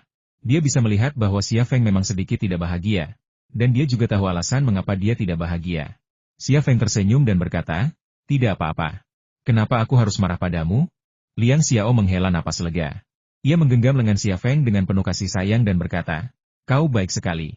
Karena dia baikan, Gu Kewu mencibir, kalian berdua benar-benar saling mencintai. Kuharap kalian masih bisa mempertahankan suasana hati yang baik dalam setengah jam. Xia Feng tertawa dan berkata, tahukah kau kenapa aku tidak menganggapmu serius? Kau ingin menuntutku. Kebetulan sekali. Aku juga ingin menuntutmu atas pelanggaran hak cipta. Gu Kewen berkata dengan marah, omong kosong apa yang kau bicarakan? Apa kami melanggar hakmu? Apa kau tergila-gila pada uang? Xia Feng mengambil sertifikat paten dari Liang Xiao dan menunjuk tanggal di pojok kanan bawah. Buka matamu dan perhatikan baik-baik. Perusahaan kami mengajukan paten bulan Maret tahun ini. Sudah berapa lama patenmu diajukan? Juli, kan? Kamu mengajukan paten bulan Juli dan ingin menuntutku atas paten yang disetujui bulan Maret? Apa kamu gila? Semua orang mengabaikan detail kecil ini, tanggal saat paten diajukan. Gu Kewen dan Gu Kewu sama-sama memusatkan perhatian pada sertifikat paten di tangan Xia Feng. Setelah melihat tanggal penandatanganan di atasnya, mereka berdua merasa seperti telah memakan lalat pada saat yang bersamaan. Mungkinkah paten yang diajukan dan disetujui pada bulan Maret melanggar paten yang diajukan dan disetujui pada bulan Juli? Paten yang pertama sudah ada, sementara yang kedua masih belum banyak diketahui. Bagaimana mungkin terjadi pelanggaran? Dalam kasus seperti itu, bahkan seorang petugas kebersihan biasa pun akan terdiam di pengadilan, apalagi menyewa pengacara profesional untuk membela kasus tersebut. Bagaimana mungkin? Kata Gu Kewen dengan marah. Maret? Perusahaan manufaktur Thunder Horse New bahkan belum ada di bulan Maret. Bagaimana mungkin kau bisa memiliki paten seperti itu? Xia Feng berkata, kalau kamu bisa merampoknya, kenapa aku tidak? Aku sudah merampoknya, jadi tidak apa-apa. Kamu? Gu Kewen langsung tercekat amarahnya. Paten dan produk adalah dua hal yang sangat berbeda. Paten adalah bentuk kekayaan intelektual, sementara produk hanyalah turunan dari paten tersebut. Oleh karena itu, paten Xia Feng dapat dijelaskan dengan berbagai cara, bisa jadi hasil riset di sekolah menengah atas, atau bisa jadi dikembangkan oleh orang lain lalu dijual kepada Xia Feng. Namun, semua ini tidak penting. Yang penting adalah dengan paten yang disetujui pada bulan Maret, Gu Kewen dan Gu Kewu tidak dapat mengeksploitasinya, dan mereka tidak mengancam Xia Feng. Kau lihat dengan jelas? Kalau kau lihat, pergilah dari sini, kata Xia Feng. Jangan membuatku marah, atau aku akan menuntutmu atas pelanggaran hak cipta dan membuatmu tidak bisa lagi memproduksi papan selancar otomatis. Gu Kewu menunjuk ke arah Xia Feng, tetapi tidak berkata apa-apa, lalu berbalik dan pergi. Gu Kewen menatap Xia Feng dan Liang Xiao dengan penuh kebencian, lalu mengikuti mereka. Keuntungan dari bisnis kecil seperti Yuedong Sports dan papan selancar otomatisnya tidak berarti apa-apa bagi Gu Kewen dan Gu Kewu. Satu-satunya yang dipedulikan kedua bersaudara itu adalah Xia Feng. Mereka rela membayar berapapun untuk membuat Xia Feng sengsara, membuatnya lenyap dari dunia ini. Namun, kenyataannya, memprovokasi Xia Feng saja sudah sangat merepotkan. Melihat Gu Kewen dan Gu Kewu pergi dengan marah, Liang Xiao berkata sambil tersenyum. Awalnya saya heran kenapa kamu menetapkan tanggal persetujuan paten di bulan Maret. Ternyata kamu sudah mengantisipasi hal ini. Xia Feng tersenyum dan berkata, saat bertarung melawan lawan seperti Gu Kewen dan Gu Kewu, mustahil untuk tidak menahan diri. Baiklah, tidak apa-apa, ayo kita ke bilik. Ya, kurasa kita pasti akan mendapat banyak pesanan hari ini. Liang Xiao tampak sangat gembira. Seperti dugaan Liang Xiao, setelah Gu Kewen dan Gu Kewu pergi, banyak pedagang asing datang untuk menanyakan tentang papan luncur otomatis tersebut. Beberapa pedagang bahkan mencoba sendiri papan luncur otomatis Leima Manufacturing Company dan memuji kinerjanya.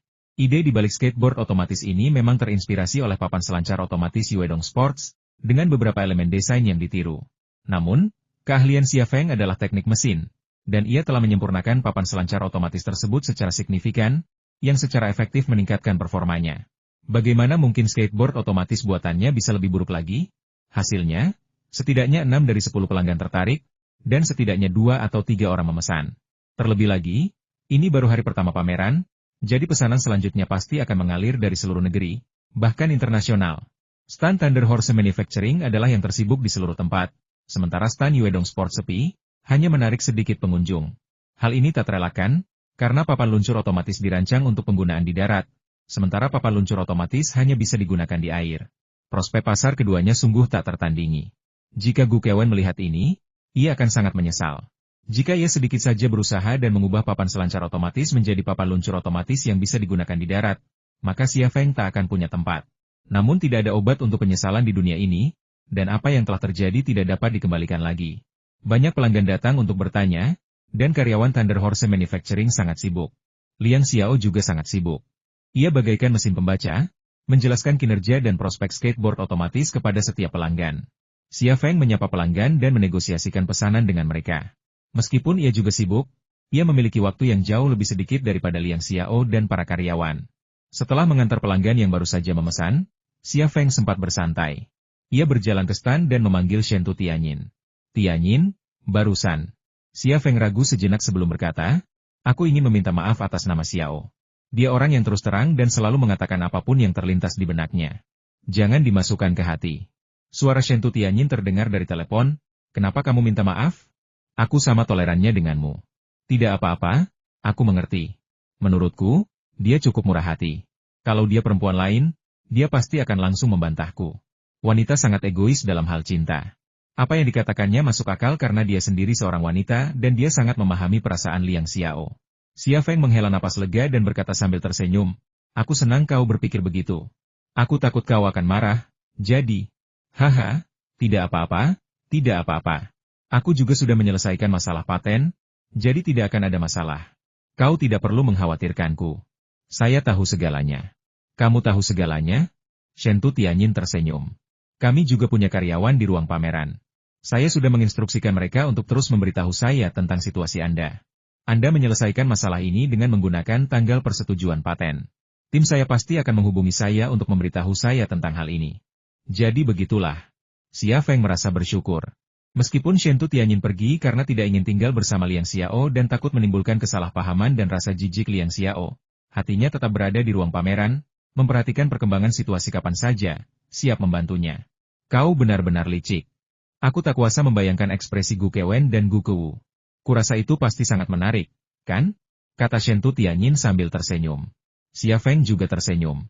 "Sungguh menakjubkan. Rasanya seperti memakan lalat. Sayang sekali aku tidak melihatnya.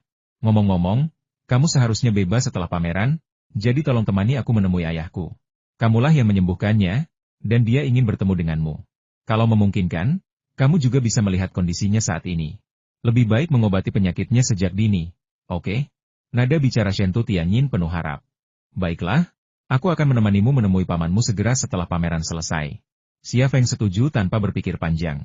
"Baiklah, kalau begitu sudah beres. Selamat tinggal." Setelah berpamitan, Shentu Tianyin tidak menutup telepon. Suara Xia Feng sedikit tersumbat, selamat tinggal." Shentu Tianyin lalu menutup telepon. Xia Feng mendesah pelan dalam hati. Berpikir, tidak bisakah dia benar-benar menerima sandiwara itu? Kalau aku tahu, aku tidak akan memainkan adegan cinta itu dengannya. Tapi kalau bukan aku yang membantunya, siapa lagi yang bisa? Beberapa masalah tidak akan pernah ada jawabannya. Sebelumnya, Shentu Tianyin bahkan tak pernah meliriknya, dan ia hanya bisa bermimpi bersamanya. Mereka berdua hidup di dunia yang berbeda, bagaikan dua garis paralel, tak pernah bertemu. Namun kini, ia rela berperang melawan keluarga Gu demi dirinya. Jika bukan karena Liang Xiao, ia dan Shentu pasti akan menjadi pasangan yang serasi. Namun kini, ia mencintai Liang Xiao, dan Liang Xiao juga mencintainya. Siapa yang bisa mengatakan kebenaran tentang benar dan salah, tentang cinta dan kasih sayang yang terlibat? Pada saat ini, sekelompok pengusaha asing berambut pirang dan bermata biru datang ke aula pameran nomor 1 ditemani oleh Hu Hou. Xia Feng tersenyum. Wali kota Hu Hou sangat membantu. Beliau telah mendatangkan banyak pengusaha dari daratan Tiongkok, dan beliau juga telah mendatangkan pengusaha asing. Soal pengusaha asing, mereka pasti akan menyukai skateboard otomatis saya. Akan sangat bagus jika skateboard ini laku di pasar Eropa dan Amerika. Benar saja, Hu Hou melihat Xia Feng dan melambaikan tangan padanya berulang kali, memberi isyarat agar dia mendekat. Xia Feng menghampiri mereka sambil tersenyum, tetapi sebelum ia sampai di kerumunan pengusaha asing itu, sesosok wajah cantik tiba-tiba menarik perhatiannya. Kakinya tiba-tiba terasa lemas, dan ia tak bisa bergerak. Senyum di wajahnya membeku, dan ekspresinya menjadi sangat aneh. Pemilik wajah cantik ini adalah Anina. Kisah Xia Feng dan kisahnya bisa diadaptasi menjadi film mata-mata. Dalam film itu, Xia Feng adalah agen yang tangguh dan banyak akal, sementara Xia Feng adalah gadis baik hati yang tidak tahu apa-apa. Ia pikir kisah mereka akan romantis, tetapi ternyata hanya ada awal, bukan akhir. "Fengzi, apa yang kau lakukan? Kemarilah dan sapa." Mereka semua pedagang dari Jerman. Hu Hou melihat Xia Feng berdiri tak bergerak dan berkata dengan cemas. Xia Feng masih berdiri di sana dengan linglung, seolah-olah dia telah diapuntur. Pada saat itu, Anina tiba-tiba mengalihkan pandangannya. Saat mata mereka bertemu, seluruh ruang pameran seakan tersapu angin, hanya menyisakan dirinya dan Xia Feng. Botol air mineral di tangannya jatuh ke lantai, tetapi ia tetap tak bergerak, menatap tajam ke arah Xia Feng. Seolah takut jika ia berkedip, Xia Feng akan lenyap dari pandangannya. Bagi Anina, Lukas bagaikan ksatria dari negeri asing. Ia menyerbu kehidupannya secepat kilat, menyelamatkannya dari bahaya, dan menaklukkan hatinya. Tetapi tepat ketika ia dipenuhi cinta dan siap jatuh cinta, ia menghilang. Anina tidak akan pernah melupakan malam itu ketika beberapa anggota geng bertopeng menembak Lukas di rumah Joseph, dan bahkan jasadnya pun menghilang. Ia mengira takkan pernah bertemu Lukas lagi, tetapi tanpa diduga, ia bertemu dengannya, yang sudah meninggal, saat mengunjungi sebuah pameran di Tiongkok. Gejolak ini bagaikan pusaran emosi, riak emosi manis, asam, pahit, dan asin. Sebelum ia sempat berkata sepatah kata pun kepada Lukas, air mata menggenang di mata birunya, mengancam akan jatuh. Namun, senyum tersungging di bibirnya. Senyum termanis dan paling membahagiakan di dunia. Adakah yang lebih membahagiakan daripada kembali dari kematian? Kedua pria itu saling memandang dalam diam, sementara Hu Hou di samping mereka mengerutkan kening. Ia tidak lagi memanggil Xia Feng, melainkan langsung berjalan menghampiri, menggandeng tangan Xia Feng, dan menuntunnya ke depan rombongan pengusaha asing. Xia Feng sangat gugup. Ia ingin berbalik dan melarikan diri, tetapi kemudian ia ingat bahwa Anina telah melihatnya. Jika ia melarikan diri sekarang, ia akan dianggap bersalah sebagai pencuri. Lagi pula, ia bisa melarikan diri dari kuil, tetapi tidak dengan biksu itu. Tidak ada pilihan selain melanjutkan perjalanan. Hu Hou tersenyum dan berkata, "Semuanya, izinkan saya memperkenalkan kalian. Inilah kota Haizu kita." Namun sebelum Hu Hou bisa menyelesaikan kata-katanya, Anina tiba-tiba berlari dan memeluk Xia Feng. Xia Feng membeku di tempat. Area dada Anina terasa sangat lembut dan elastis, tetapi pikirannya kosong dan ia tidak merasakan apa-apa. "Kalian saling kenal?" Hu Hou tampak terkejut. Meskipun dia tidak mengerti bahasa Jerman, mereka berpelukan, jadi bagaimana mungkin mereka tidak saling kenal? Tetapi Xia Feng tidak dapat menjawab pertanyaan sesederhana itu. "Lukas, Lukas." Anina memeluk Xia Feng erat-erat, emosinya sedikit tak terkendali. "Ini pasti keajaiban. Kupikir aku takkan pernah melihatmu lagi di kehidupan ini. Pasti Tuhan yang membuatmu muncul di hadapanku." "Pasti." Di sebelah stan perusahaan manufaktur Leima, Guan Lingsan tiba-tiba dengan gugup menarik Liang Xiao, yang sedang memilah pesanan, lalu menunjuk ke arah Xia Feng dan Anina. Ketika Liang Xiao melihatnya, dia juga tercengang. "Ya Tuhan, apa yang terjadi?" Guan Lingsan membetulkan kacamatanya dan berkata dengan heran, "Gadis asing itu tidak mungkin Presiden Xia." Liang Xiao memelototi Guan Lingsan. "Omong kosong apa yang kau bicarakan? Itu hanya itu etika bertemu di negara asing." "Oke, aku kepo," gumam Guan Lingsan. "Tapi mereka sudah berpelukan sebentar dan belum juga berpisah. Etika negara mana ini?" Tak ada lagi tanda-tanda kegembiraan di wajah Liang Xiao. Di sini, Anina akhirnya melepaskan Xia Feng. Ia menyeka air mata dari sudut matanya dan berkata, "Lukas, apa kau tidak ingin mengatakan sesuatu padaku?" Xia Feng belum mengatakan sepatah kata pun, dan hatinya hancur. Xia Feng menatapnya dan berkata dengan bibir atas yang kaku, "Nona, apa yang Anda katakan? Saya tidak mengerti bahasa Jerman." "Kau?" Anina tak percaya. Meskipun tak mengerti bahasa Mandarin, ia bisa menebak apa yang dikatakan Xia Feng. Ia yakin Xia Feng adalah Lukas karena ia familiar dengan aromanya. Dan bagaimana mungkin ada dua orang di dunia ini yang wajahnya persis sama? Tapi ini juga yang membuatnya sedih. Jelas-jelas Lukas, jadi kenapa ia berpura-pura tak mengenalnya saat melihatnya? Lukas tidak tersenyum, dan berbicara kepadanya dalam bahasa Mandarin, yang tak dapat ia pahami. Penerjemah dari delegasi bisnis asing datang dan menerjemahkan kata-kata Xia Feng kepada Anina. Anina berkata dengan sedih, "Lukas, apakah kamu melupakanku?" Penerjemah menerjemahkan kata-kata Anina kepada Xia Feng. "Maaf, Anina. Aku tidak ingin melakukan ini. Tapi kalau aku mengenalimu, bisa-bisa terjadi perselisihan internasional." Pikir Xia Feng dalam hati, lalu berkata dengan hati yang mengeras, "Nona, namaku Xia Feng, bukan Lukas. Kau pasti salah mengenali orang." Penerjemah kemudian menerjemahkan kata-kata Xia Feng kepada Anina. Anina tak kuasa lagi menahan kesedihannya, air mata mengalir deras di wajahnya. Ia menggigit bibir, tak mampu mengucapkan sepatah kata pun. Sekelompok besar pengusaha asing memandang Xia Feng dengan mata aneh. Xia Feng berpura-pura malu dan mengangkat bahu. "Wanita ini pasti salah mengira aku orang lain. Ini pertemuan pertama kita, jadi aku pasti sangat mirip dengan seseorang yang dikenalnya. Haha, baiklah, izinkan aku merekomendasikan produk baru perusahaan kami kepadamu, skateboard otomatis. Sangat modis dan keren, dan kamu pasti akan menyukainya." Saat penerjemah menyampaikan kata-kata Xia Feng, para pengusaha asing itu mulai bergerak menuju stan Thunder Horse Manufacturing Company. Salah satu dari mereka menghibur Anina sebelum juga menuju ke stan tersebut. Anina tidak bergerak. Ia menatap Xia Feng tajam. "Kenapa? Apa kau pikir dia istrimu? Tapi karena dia, kau bahkan tidak punya keberanian untuk mengakuiku?" Xia Feng merentangkan tangannya dan berkata, "Nona, maafkan saya benar-benar tidak mengerti apa yang Anda katakan. Aku tahu kamu Lukas, dan aku tahu kamu mengerti bahasa Jerman." Xia Feng tersenyum pahit dan berkata, "Kau benar-benar salah orang. Aku benar-benar tidak mengerti apa yang kau katakan." Ia hampir membocorkan rahasia, dan keringat dingin membasahi punggungnya. Anina menggeleng. "Kau tak bisa menipuku. Kau Lukas. Aku familiar dengan baumu." "Xia Feng, Apakah kamu punya rahasia? Tanya Anina lagi. Pertanyaan ini membuat Xia Feng tiba-tiba gugup.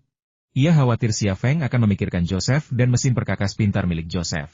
Ini sepenuhnya mungkin, karena Anina tahu tentang mesin perkakas cerdas milik Joseph, dan Joseph telah ditembak di rumah Joseph. Jika ia tidak bertemu dengannya di sini, ia tidak akan memiliki asosiasi seperti itu dalam hidupnya. Namun, dunia ini begitu luas, dan ia benar-benar muncul di hadapan Joseph lagi. Ia begitu cerdas, bagaimana mungkin ia tidak memikirkannya, tidak mengaitkan sesuatu? Reaksi gugup Xia Feng tak luput dari perhatian Anina. Tatapannya berubah aneh. Ia menatap Xia Feng, seolah sedang memikirkan sesuatu, lalu berhenti bicara. Permisi, Nona. Saya harus pergi menyapa beberapa pelanggan.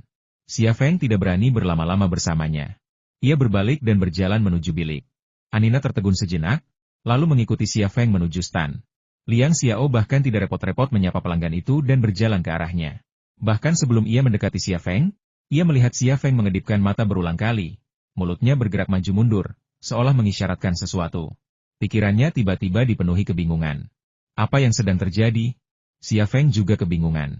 Ia mengabaikan fakta bahwa Anina tidak mengerti bahasa Mandarin dan khawatir penerjemah yang mendampingi rombongan akan menerjemahkan kata-katanya kepada Anina, jadi ia tidak berani berbicara dengan Liang Xiao.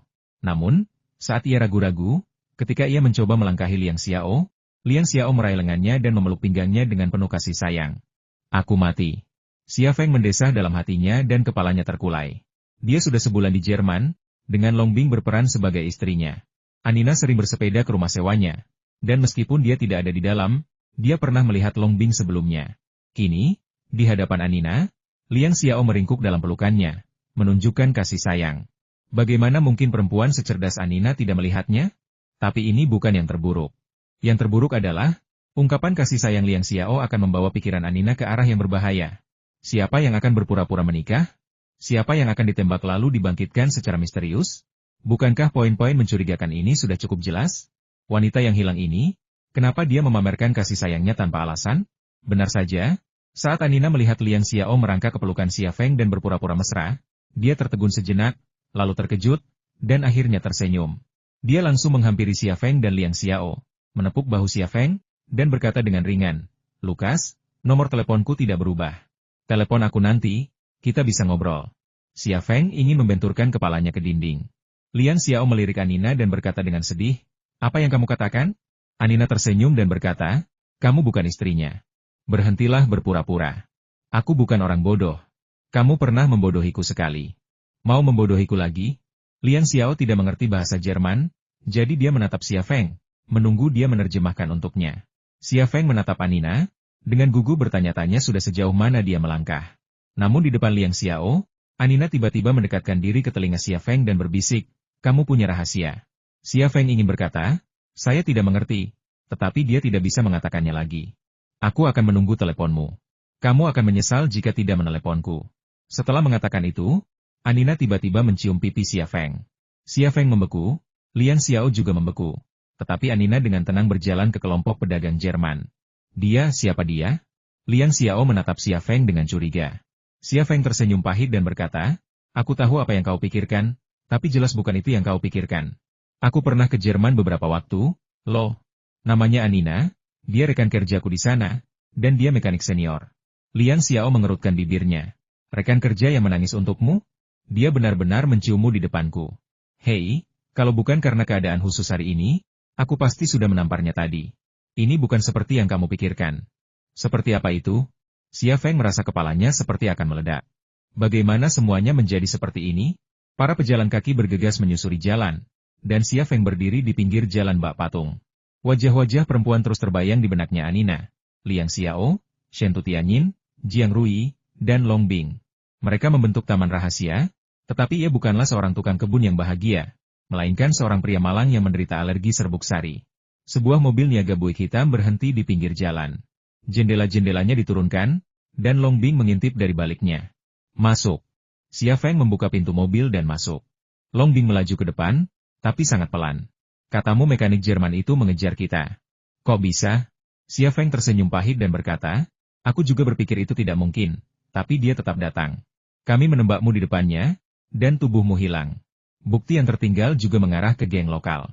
Dia tidak mungkin tahu kau masih hidup." Sekalipun dia tahu kau masih hidup, bumi ini begitu luas, bagaimana mungkin dia bisa menemukan jalan ke sini? Nada bicara Long Bing penuh kejutan dan kebingungan. Ya, bumi ini begitu luas, mengapa dia harus datang ke sini jika masih banyak tempat yang bisa dikunjunginya? Xia Feng tersenyum pahit dan menggelengkan kepalanya. Dia datang bersama delegasi Jerman. Mungkin hanya kebetulan. Aku tidak bisa memikirkan alasan lain. Nah, dia sudah di sini sekarang, dan dia sudah melihatku. Menurutmu apa yang harus kita lakukan? Tunggu. Long Bing mengerutkan kening. Katamu dia datang bersama delegasi Jerman? Ya, kata Xia Feng. Para pengusaha Jerman itu sangat menyukai skateboard otomatis perusahaan kami. Beberapa dari mereka bahkan sudah memesan. Long Bing berkata, ada yang salah dengan ini. Xia Feng tertegun sejenak, lalu dia tampak bereaksi. Long Bing melanjutkan, Anina adalah mekanik senior di grup Mark Mechanical Manufacturing Company. Dia bukan pengusaha, tapi dia muncul di rombongan pengusaha, dan kebetulan bertemu denganmu. Kau perlu mencari tahu mengapa grup Mark Mechanical Manufacturing Company mengirim mekanik seperti dia ke Tiongkok. Kau juga perlu mencari tahu apa yang ingin dia lakukan. Kepala Xia Feng tiba-tiba tertunduk. Aku bahkan tidak berani bertemu dengannya, dan kau masih ingin aku mencari tahu ini? Aku curiga dia sudah menduga identitasku di Jerman palsu, dan bahkan menduga target kita adalah mesin perkakas pintar milik Joseph. Dia bilang aku akan menyesal jika tidak menghubunginya. Itu sudah petunjuk, bukankah sudah cukup jelas? Long Bing menatap Xia Feng, kamu harus pergi. Aku meneleponmu untuk meminta bantuanmu memecahkan masalah, tapi kau malah memintaku untuk membantumu memecahkan masalah itu. Apa kau bercanda? Xia Feng tampak sangat tertekan. Long Bing berkata dengan serius, jangan lupa, kamu konsultan Biro 101. Peranmu adalah membantu kami memecahkan masalah. Xia Feng, sudah kubilang untuk mencari tahu tujuannya. Ini sangat penting.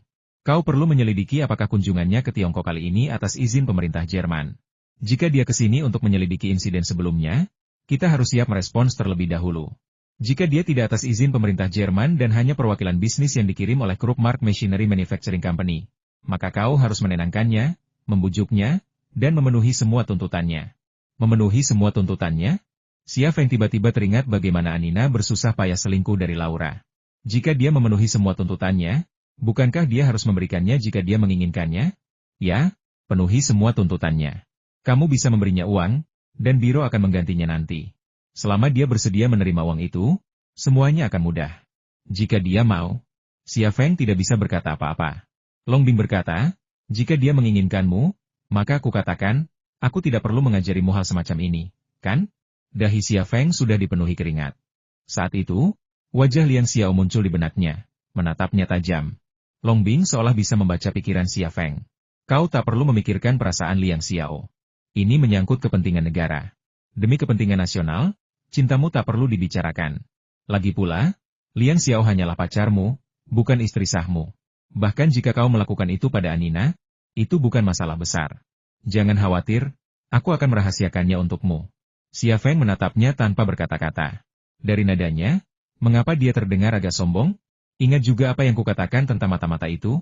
Kata Long Bing, jika kunjungan Anina ke Tiongkok kali ini berkaitan dengan mata-mata misterius itu, maka ini masalah yang sangat serius. Kita harus menemukan cara untuk menemukan mata-mata itu. Lalu bagaimana? Kamu tidak perlu khawatir tentang ini, kata Long Bing, telepon Anina. Tugas terpentingmu saat ini adalah menjaganya tetap stabil. Xia Feng menghela napas, mengeluarkan ponselnya, melihat jam, dan berkata, masih pagi. Aku akan pergi ke kota Phoenix.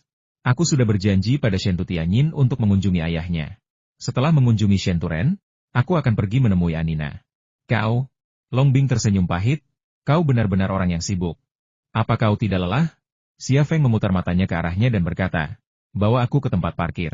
Aku akan mengambil mobilnya. Setengah jam kemudian, Xia Feng muncul di depan sebuah villa sambil membawa sebuket bunga anyelir dan mengetuk pintu. Pintu terbuka dan Fu Mingmei muncul di sana. Melihat Xia Feng, senyum tersungging di wajahnya. Tuan Xia, silakan masuk. Di mana Tianyin? Tanya Xia Feng setelah memasuki ruangan. Fu Mingmei berkata, ada di kamar guru. Aku akan mengantarmu ke sana. Xia Feng mengikuti Fu Mingmei ke kamar Shen Turen. Di dalam, Shen Turen sedang berbaring di tempat tidur, sementara Shen Tianyin duduk di kursi di samping tempat tidur, berbisik-bisik. Saudari Tianyin, Tuan Xia ada di sini. Kata Fu Mingmei. Shen Tianyin mengalihkan pandangannya ke arahnya sambil tersenyum. Baiklah, Mingmei, pergilah dan lakukan apa yang kau mau. Fu Mingmei tersenyum dan menutup pintu sebelum pergi. Sikapnya terhadap Xia Feng jauh lebih baik daripada sebelumnya. Bukan karena alasan lain, melainkan karena Xia Feng telah menyembuhkan Shen Turen. Xia Feng berjalan mendekat dan meletakkan buket anyelir di samping tempat tidur. Kemudian, ia menatap Shen Turen dan berkata lembut, "Paman, apakah Paman sudah merasa lebih baik?" Shen Turen juga menatap Xia Feng. Bibirnya bergerak, tetapi tidak ada kata yang keluar. Namun, senyum tipis tersungging di sudut mulutnya, dan tatapannya ramah.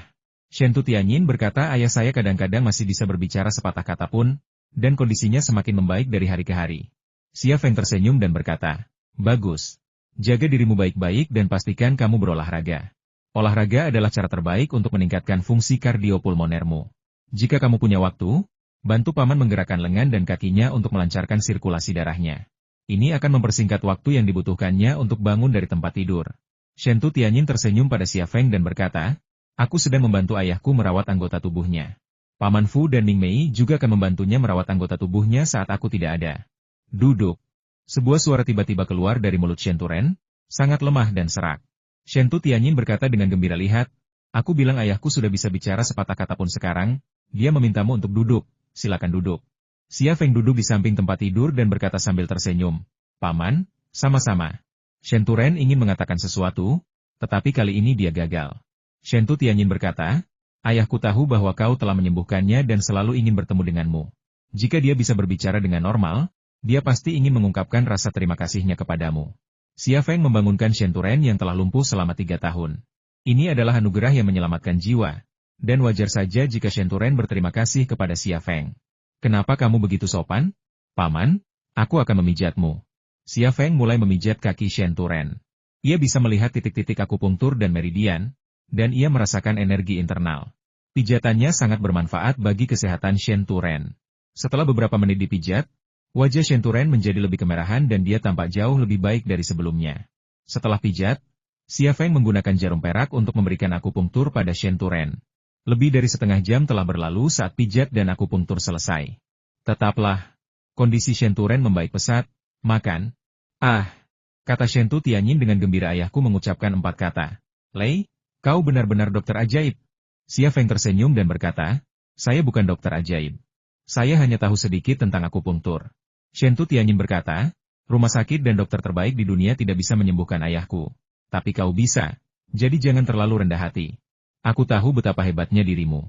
Nah, ayahku sendiri yang memintamu untuk tinggal makan malam. Jadi kenapa kau tidak tinggal saja? Aku akan ke dapur untuk memasak." "Hah?" Xia Feng menatap Shen Tianyin dengan heran.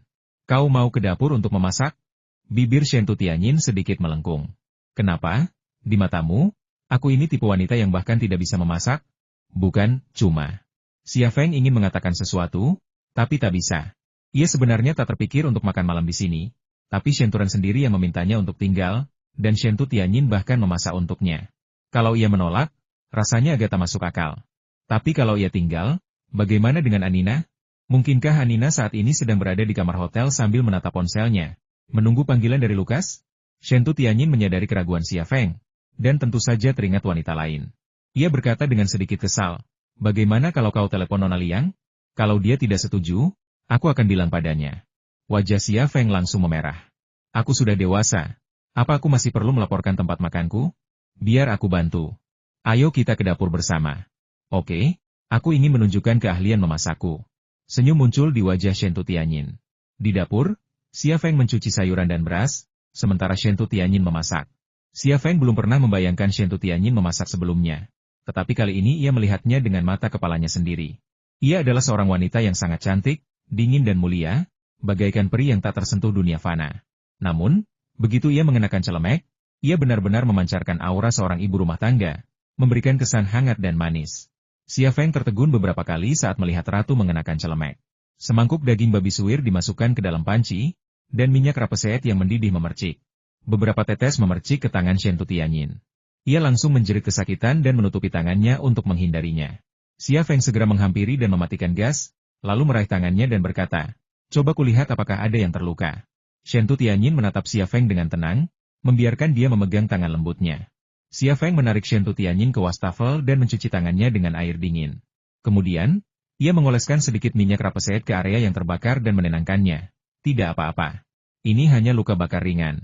Tidak akan meninggalkan bekas." Shentu Tianyin tidak berkata apa-apa, hanya menatap Xia Feng dengan tenang. Saat ini, tatapannya sangat lembut. Xia Feng menghindari tatapannya dan berkata dengan gugup, biar aku yang melakukannya. Tidak, aku saja. Jangan di sini, kau akan menggangguku. Pergi ke ruang tamu dan tonton TV. Shentu Tianyin mendorong Xia Feng keluar dari dapur. Dia ingin memasak makanan untuk Xia Feng sendiri, tetapi dia tidak akan memberitahu Xia Feng alasan ini. Hari sudah gelap ketika mereka meninggalkan Phoenix. Xia Feng menelepon Anina di mobil. Halo, ini. Setelah panggilan tersambung, Xia Feng ragu sejenak sebelum berbicara dalam bahasa Jerman. Ini Lukas, kamu di mana? Suara Anina terdengar dari telepon, penuh kegembiraan. Akhirnya kau mengaku sebagai Lukas, dasar pembohong. Xia Feng berkata dengan keras kepala. Di mana kamu? Sepertinya namanya Hotel Internasional Haizu. Saya di lantai 6, kamar 508, suara Anina. Tunggu aku akan segera ke sana. Xia Feng menutup telepon. Lebih dari 10 menit kemudian, Xia Feng pergi ke Hotel Internasional Haizu dan naik lift ke lantai 6. Saat mereka keluar dari lift, dua orang Jerman berambut pirang bermata biru menghampiri mereka di lorong. Salah satunya adalah penerjemah untuk grup bisnis Jerman, dan yang lainnya adalah pelanggan yang telah memesan barang dari Rema Manufacturing. Xia Feng mengenal keduanya. Nama penerjemahnya adalah Andreas, dan nama pelanggannya adalah Leo, CEO sebuah merek retail di Munich. Tuan Xia, mengapa Anda ada di sini? Andreas menyapanya dengan hangat dalam bahasa Mandarin. Xia Feng tersenyum dan berkata, saya di sini untuk menemui Nona Anina. Leo berkata dalam bahasa Jerman, Tuan Xia, Anda harus bersikap lembut padanya dan menjelaskan kesalahpahaman di antara kalian. Anina adalah gadis yang sangat baik, kami semua sangat menyukainya. Xia Feng berpura-pura bingung dan berkata, maaf, saya tidak mengerti bahasa Jerman. Andreas menerjemahkan kata-kata Leo kepada Xia Feng. Xia Feng mengangguk. Ya, saya akan menjelaskan semuanya padanya. Inilah alasan saya datang ke sini. Baiklah, saya akan pergi. Selamat tinggal, tuan-tuan. Kedua orang Jerman itu mengangguk sopan dan memperhatikan Xia Feng berjalan menuju kamar Anina. Pemuda Tionghoa ini benar-benar hebat, bisik Leo. Skateboard otomatis rancangannya benar-benar hebat. Andreas berkata ini pertama kalinya Nona Anina ke Tiongkok. Bagaimana dia bisa mengenalnya? Leo menggeleng. Entahlah. Aku sudah tanya, tapi dia tidak bilang apa-apa. Lupakan saja, ini bukan urusan kita. Andreas mengalihkan pandangannya dan berjalan menuju lift bersama Leo. Xia Feng tiba di pintu kamar 508. Mata kirinya sedikit berkedut, dan dia bisa melihat semua yang ada di ruangan itu. Anina sedang duduk di depan meja rias, merias wajahnya. Ia telah berganti pakaian dengan gaun panjang hitam dan handuk putih yang serasi. Sentuhan visual hitam dan putih membuatnya tampak lebih elegan, dewasa, dan seksi. Sementara Xia Feng mengamati situasi di dalam ruangan, Anina berdiri dari meja rias, mengambil sebotol parfum, menyemprotkannya ke ketiak, lalu mengarahkan botol itu ke area dadanya yang menjulang tinggi dan menyemprotkannya 2 kali. Akhirnya, ia dengan lembut mengangkat ujung rok hitamnya dan menyemprotkannya beberapa kali ke kaki dan sela-sela kakinya. Parfum itu seakan menyemprot ke mata Xia Feng. Ia tak mampu lagi mempertahankan pandangannya. Ia diam-diam mengerang dalam hati. Situasi ini jelas berarti, apa yang harus kulakukan? Setelah ragu-ragu sejenak, Xia Feng tetap menggertakkan giginya dan mengetuk pintu. Pintu terbuka, dan wajah Anina muncul, tersenyum, dipenuhi antisipasi dan kegembiraan. Ia masih tetap menggairahkan dan memesona seperti sebelumnya. Namun Xia Feng hanya merasa bersalah. Ia telah memanfaatkannya, lalu lenyap dari dunianya melalui kematian. Jika bukan karena pertemuan tak terduga ini, ia tak akan muncul dalam hidupnya. Namun ia mungkin akan mengingatnya seumur hidup. Bagaimana mungkin luka, utang, dan dosa seperti itu bisa dihapuskan begitu saja hanya dengan beberapa kata? Mereka saling menatap mata tanpa mengucapkan sepatah kata pun. Namun tanpa seolah-olah mereka telah berbicara sepanjang malam. Pada akhirnya, Xia Feng tak kuasa menahan tatapan Anina yang penuh semangat. Ia mengangkat bahu dan berkata, maukah kau mempersilakanku masuk dan duduk? Anina akhirnya tersadar dan bergegas menuju pintu. Setelah Xia Feng masuk, ia menutup pintu di belakangnya. Maaf, Anina, aku menipumu. Xia Feng berbalik dan menatapnya. Sekarang setelah ia mengetahui identitasnya, akan terlalu munafik untuk berpura-pura tidak mengenalnya. Aku menerima permintaan maafmu dan memaafkanmu, kata Anina sambil tersenyum. Memaafkannya begitu saja? Xia Feng, silakan duduk dan minum. Aku sudah menyiapkan anggur merah. Anina berjalan ke meja kopi dan menuangkan 2 gelas anggur merah. Ia memberikan satu kepada Xia Feng dan menyimpan satu lagi untuk dirinya sendiri. Anggur merah ditaruh dalam botol anggur, dan tampak jelas bahwa dia telah menyiapkan segalanya. Anina dan Xia Feng bersulang dengan gelas masing-masing. Bersulang untuk reuni kita. Xia Feng tersenyum, lalu menengadahkan kepalanya dan meneguk anggur merah dari piala. Ia lalu bertanya dengan ragu, "Anina, kenapa kau bisa ada di kelompok pedagang ini? Kau kan mekanik, bukan pengusaha." Anina menatap Xia Feng sambil tersenyum, "Kamu begitu cepat mendalami karakternya?" Xia Feng sedikit terkejut. "Peran apa?" Anina duduk di sofa, menyilangkan satu kaki, dan tampak santai. "Ayo duduk. Kita perlu bicara baik-baik."